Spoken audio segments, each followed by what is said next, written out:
एक लक्षात घ्या, पूर्वीच्या काळामध्ये पुरुष हा धोती नेसायचा आणि डोक्यावर टोपी घालायचं, ते आपली संस्कृती मानली जायची.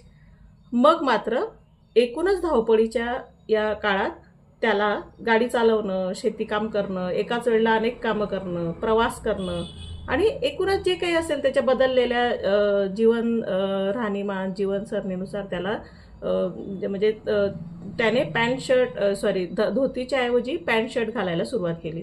आता त्याला टोपी घालणं शक्य नाही, कारण असं डोक्यावर हात ठेवून तो असं गाडी चालवू शकत नाही किंवा दिवसभर तो तसं धावपळ करू शकत नाही टोपी घालणं, म्हणून तो अनेक वेळेला टोपी पण घालत नाही.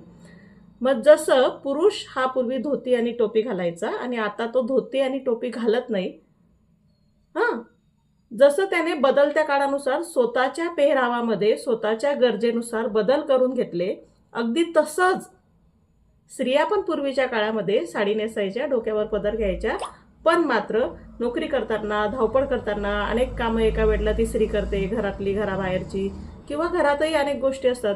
त्याच्यामुळे तिने तिच्या बदलत्या काळानुसार, बदलत्या जीवनमानानुसार, तिच्या धावपळीनुसार तिने गरजेनुसार कपडे बदलून घेतले.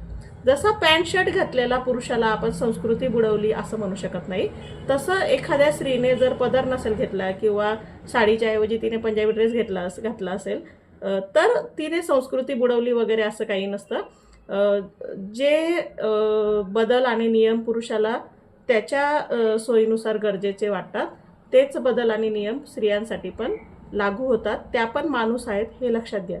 त्याच्यामुळे जे काही संस्कृती आणि कल्चर असतं ते आपल्या वर्तनात असतं, ते कपड्यांमध्ये किंवा पेहरावात नसतं. हां, अंगभर कपडे घालावेत या मताशी मी सहमत